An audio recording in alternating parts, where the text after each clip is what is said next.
Okay, we're doing Tanya for Thursday, 26th of Sivan. We're starting chapter 8. The previous chapter discussed the higher and lower unifications, with an emphasis on the unity of God and the created worlds. How, through the confines of space-time humanity, created beings radiate with perfectly unified divine light without any differentiation whatsoever. Okay, that's good. So we're all one with God. This chapter focuses on a higher level of unity, oneness in the world of Atzilut. We said an example of this oneness is encapsulated in the Rambam's words: God's essence and His knowledge are one. He is the knower, the known object, and the knowledge itself. Author of Tanya expands on this principle, explains how it applies to all the Sfirot, which are unified within perfect unity. They are not a compound, but rather one divine unity. So basically, here's the thing. Till now, we explained God's oneness and how reality is not a separate thing than God. However, we did rely and talk about something that, there's the 10, God works through the 10 Sfirot, the 10 energies to create the world, the creative processes, the creative kind of cosmic emotions. What are they? So just a quick recap. They are chesed, which really means expansiveness, flow, like kindness is giving. So it's God's flow. Gevura is discipline, God's limiting the flow to make particulars. Tiferet is harmony. I'm not sure what that is. Netzach represents, it means persistence. Hod is submission to the ideal. And Yesod is the bonding, the bonding between the giver and the receiver. And Malchut is the speech, is the actual act of lead. Malchut means kingship, the act of taking that leadership, all that idea, the creative idea, and then speaking it or giving it, speaking into being. Those are the 7 emotions, and there's 3 preceding that are the intellect, Chabad, the Chachma, Bina, and the Dat, which we said many times that is. Okay. But the point is, there's these 10 kind of like essential powers that God used to create the world.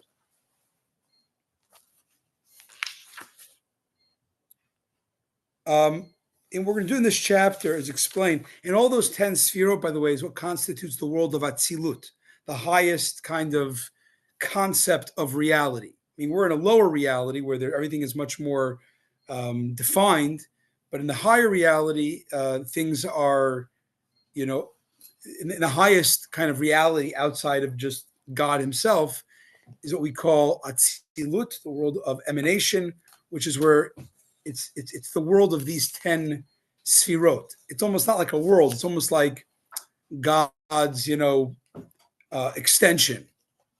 It's not really separate. It's an emanation. It's an extension. So we're going to explain in this chapter why you have this world. You're saying this kind of emanation, and it's made up of 10 powers. Why is that multiplicity? Why is that not a compound? How do we get into pure monotheism that there's no 10, there's really one? You're saying there's 10. How could you have your cake and eat it too? So we're going to try to explain that. Okay, so let's go. Page 81. Now, what Maimonides of blessed memory has said, that the Holy One, blessed be He, His essence and His being, and then His knowledge, there's His essence versus knowledge, they are completely one. A perfect unity and not a composite at all.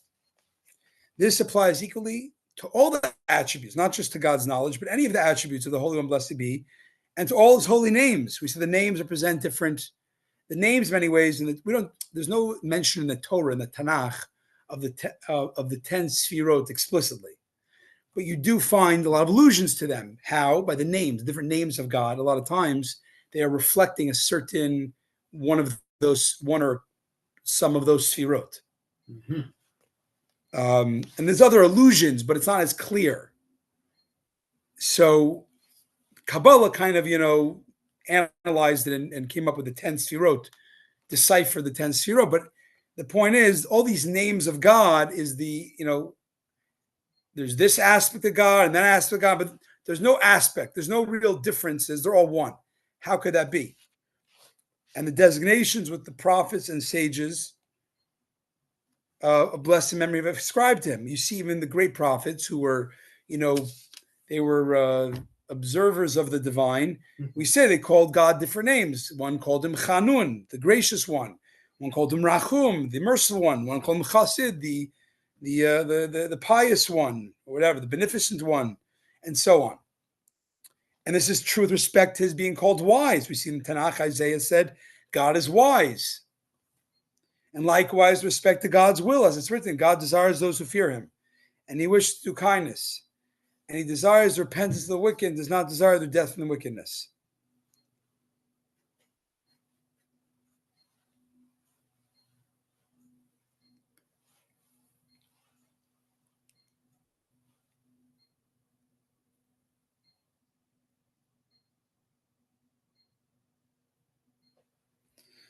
Hashem desires those who fear him, and he wishes to do kindness, and he desires the repentance of the wicked, and does not desire their death from their wicked.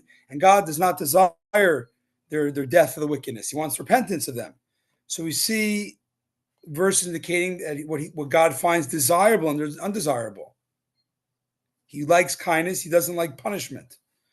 So too, your eyes are too pure to behold evil. So we're seeing that God's emotions, there's verses about God having emotions and wisdom and will.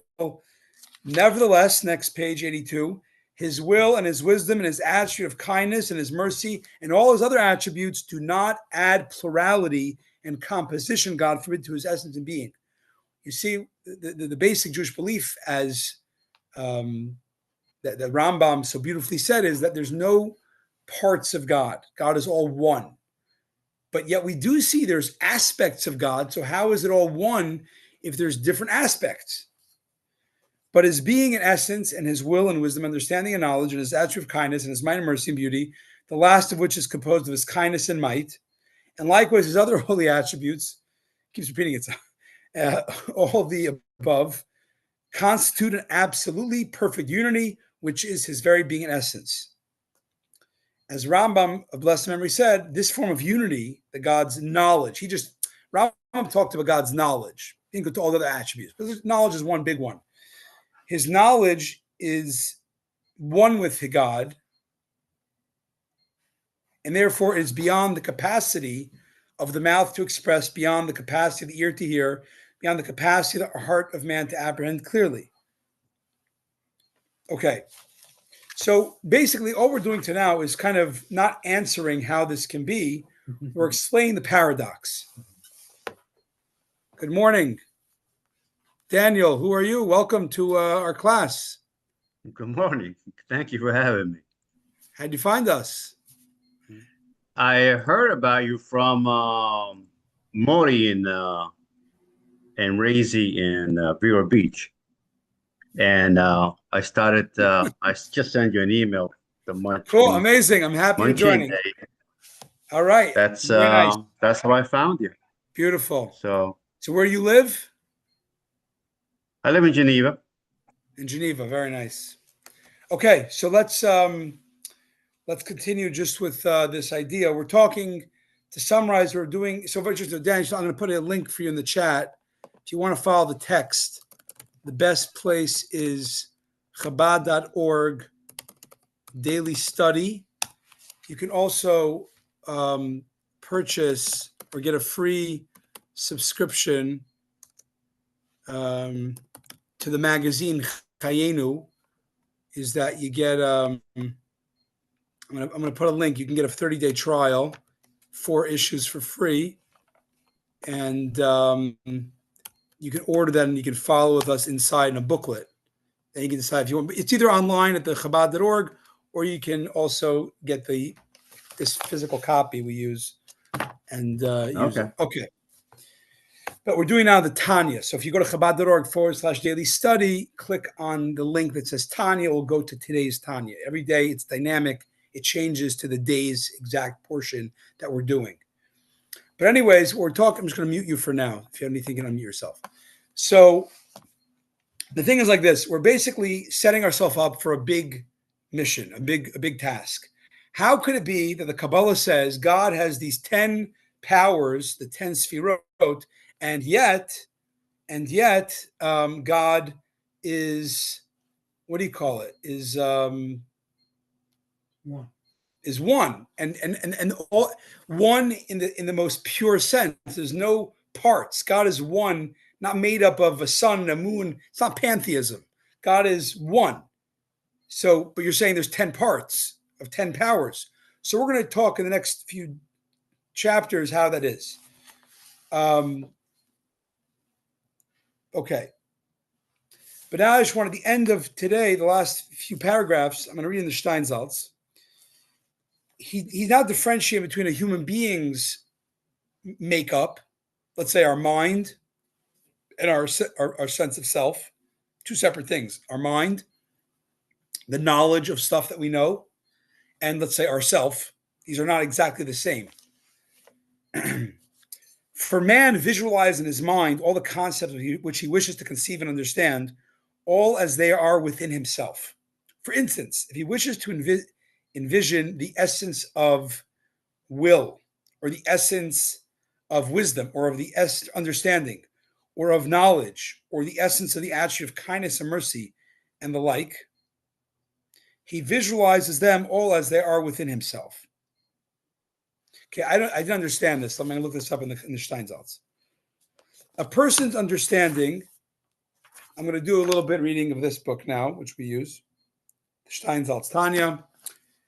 For greater clarity and understanding. A person's understanding of things is not objectively derived from his external reality. Whatever you perceive is very subjective. You're digesting them and translating them to the way you can relate to them. This is the intrinsic nature of human thought processing, and it's the only way you can comprehend your environment. So when you see an apple, it probably triggers up, your experience of the apples, right? You can't say like, oh, I'm looking at an apple the way the apple is by itself. It's the way you perceive or experience apples or anything.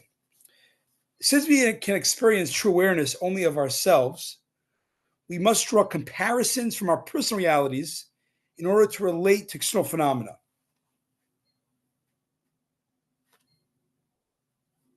This imaginative faculty, which engenders the projection of ourselves, our perceptions onto all reality to relate to it, is our only way of processing our surroundings. Wow.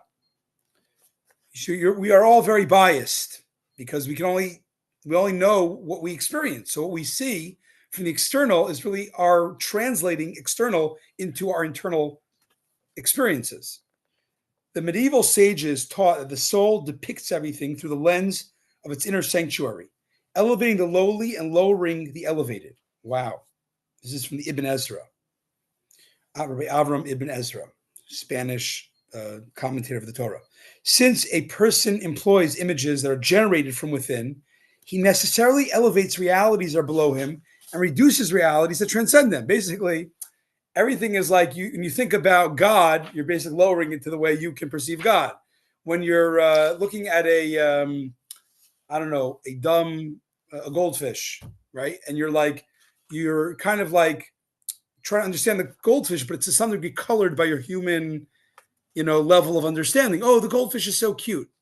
Goldfish doesn't think about being cute or doesn't think about being clever. They're doing to much lower, let's say, intelligence. But you're bringing it up a little bit to some degree to your experience. So this is interesting. He attributes human characteristics to each in order to relate to them. So we want to understand God. We use a little bit of, we dumb down God. We anthropomorphize it. To some degree. And we think about goldfish, we elevate the goldfish to the way what we know about, living things. When the author of a literary work assigns human thoughts and emotions to animals, right? All Disney movies, they put, they make, animals talk and think. It's not because he fails to understand that a cat thinks differently from a human being or that an angel processes realities unlike man. Rather, he's employing the only model of thought at his disposal. When you see a comic strip, with a cat in it. There's a thought bubble by the cat. The cat's thinking like you? No, but what else can you do to depict a cat's thought? Even regarding ideas whose meaning clearly defies human conception, if you think about angels or higher supernal beings, you have to some degree say the angel spoke. It's not exactly speaking like I'm speaking. Anyways, there's a sphere of Keter. We didn't talk about that. There's the crown called Keter of the Sphirot, which is really no conceptual parallel in our psycho-spiritual or emotional realm. When we discuss the concept of will, which is what Keter in the cosmos and the sphere represents, we're already dealing with an experientially familiar concept. Every attempt to define a phenomenon in the purely abstract sense will be limited by your own paradigms of perception, and you will repeatedly hit roadblocks because of your limited consciousness. Yet we know our picture's inaccurate, but we can't free ourselves of it. He goes into more about this here.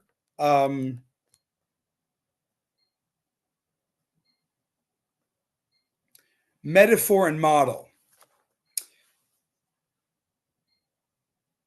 When you talk about a metaphor, to move to a moral lesson,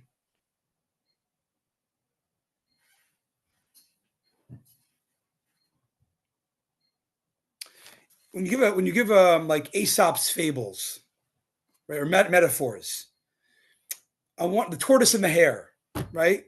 So on one hand, it serves a very powerful lesson about persistence over strength and quickness. Yet it also limits it's putting it in that context. There's a lot more to say about persistence, what that is.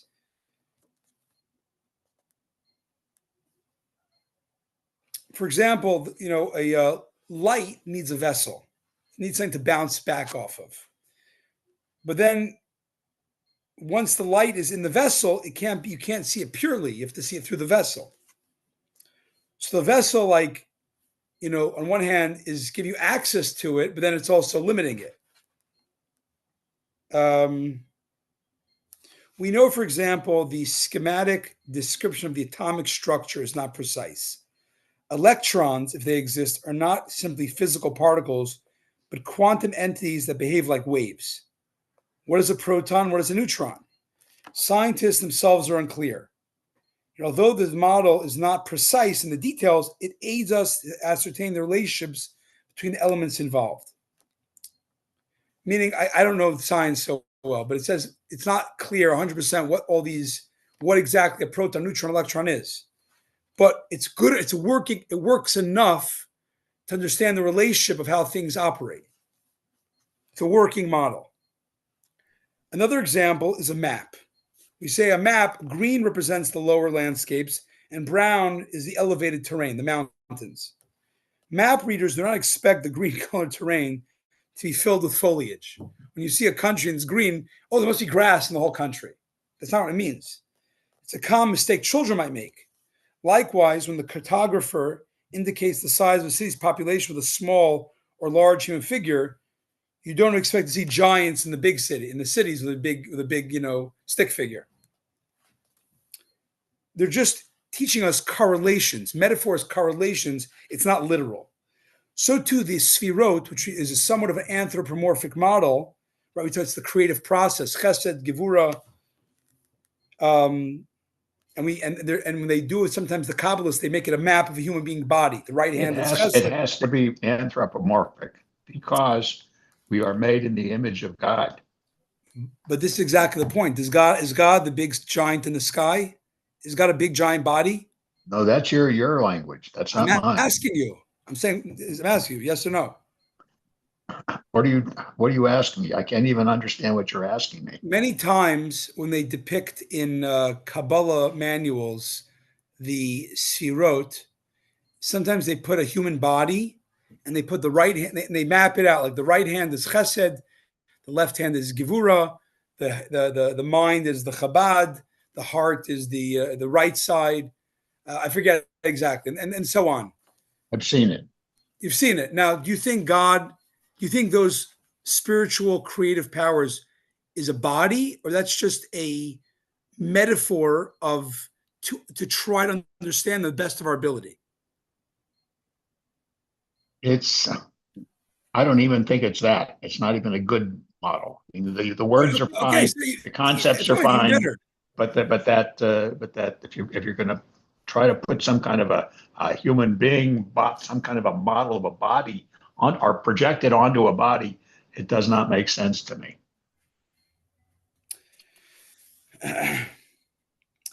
In general, in Torah, forget Kabbalah, let's go to halacha. A lot of times it'll give a term that is not really it's a weird term for a concept, and it's not literal. For example, there's a term called a rolling pit. In damages, we say there's 4, categories of damages that you're liable for. One of them is called a pit. So if you dig a pit in a public domain and someone falls in it, you're liable. Mm-hmm. Okay? Mm-hmm. Now, a pit doesn't have to be a pit. Let's say you put a switchblade knife and you kick it into the public domain.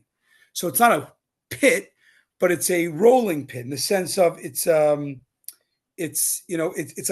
moving stationary hazard. So it doesn't mean really literally a rolling pit. It's saying that it's the pit concept that you caused a hazard that can move. Not a pit, but another hazard, like a switchblade knife. Mm-hmm. Or are you supposing you throw a few thumbtacks around? That's whatever. I don't know. It depends how dangerous it is. Same thing. That's pretty dangerous. Yeah, if it's dangerous, same thing. That's just, again, I don't want to get lost on the. A lot of times, the models in halacha operates on 2 planes. The first is knowing how to apply the model in order to shed light on certain dynamics that would be otherwise obscured. The second is to understand the gaping distance between the model and aspect of the dynamic. So a lot of times we say, like, I can't think right now. This guy is, you say something about somebody. He's a real, he's a genius. Like, do you mean that literally? Do you mean he's very savvy? Like, sometimes you'll give a term to say something, but it's only a working model, but it's not literal. So anyways, how do we get into here? I don't really know why this is so important, but let's finish up. But in truth, the Holy One, blessed be, is high and exalted and holy in his name. I mean, God's names, God's sirot, God's aspects, they're really they're kodesh, they're on a different plane. We can't imagine what they mean because they're not like us. That we're kind, we're friendly, we have a heart, we have a mind. God, there's a certain, it's a different level of how these things exist in a way that they're totally one. That is to say, he's holy and separated many myriads of degrees of separations ad infinitum above the quality, type, or kind of praises and exaltation which creatures can grasp, conceive in their minds. So we end off today, again, we don't have the answers, we're setting up the task. We want to explain how there could be all these attributes of God, which are, by the way, depicted in the different names of God, and yet they're not parts of God. They're all really one. They're not made up of parts. God's not made up of all these names or parts. They're still one. We find it very hard as human beings to appreciate that because we are kind of more composite of things. And that's how we might, when we talk about God being kind, oh, you're kind like the kindest guy I ever met. It's a way different level of kindness.